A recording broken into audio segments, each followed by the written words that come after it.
Good morning everyone. Today we are going to tackle about the Module 3 Lesson 2 with the title of Accountability of Moral Act.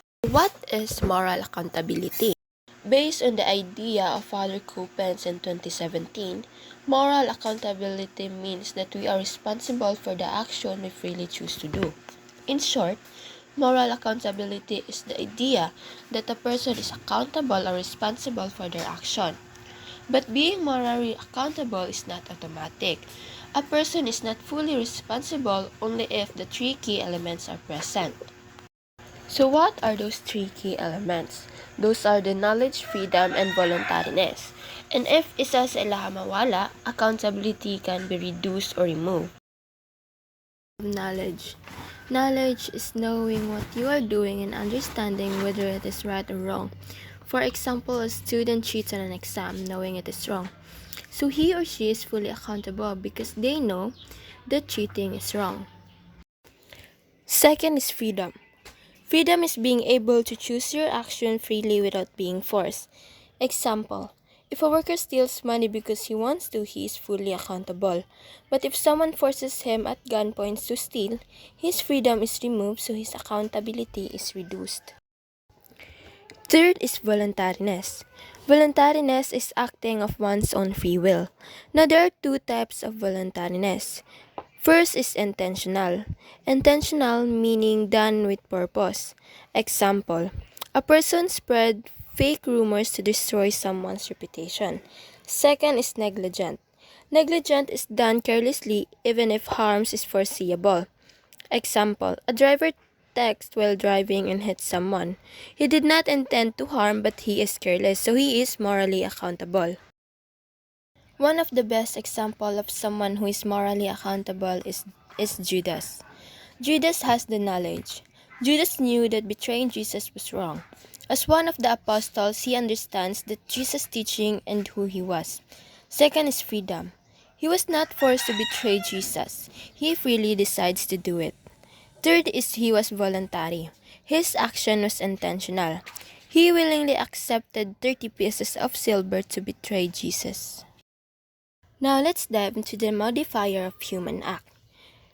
So these are the factors that can either increase or decrease a person's moral accountability.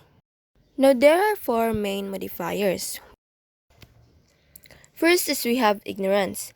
Ignorance means lack of knowledge. Now there are different types of ignorance. First is we have invincible ignorance. This means a person could truly not know, and this removes accountability. Second is we have vincible ignorance. The person could have known but did not try, and this does not remove responsibility. Next is we have affected ignorance. The persons avoid knowing the truth on purpose. So this increases the accountability of a person. Second is we have passion. Passion refers to strong emotions like love, anger, hatred, jealousy, fear, and desire. Emotion can affect how voluntary an act is. Now we have two types of passion. First is we have the antecedent passion. This happens when emotion comes before reasoning. The emotion is sudden and intense. It may lessen responsibility because the person's reason was temporarily clouded. Second is we have the consequent passion. This happens when a person deliberately stirs up or maintains emotion, the emotion is encouraged. This does not lessen responsibility, it may increase it. Third, we have fear. Fear is a mental disturbance caused by danger. Fear does not always remove responsibility. And lastly, we have violence. Violence refers to physical force used by another person to make someone act against their will. So this is different from fear because fears affect the mind and violence affect the body through force. And if someone is physically forced, the act becomes involuntary. So there is no moral accountability.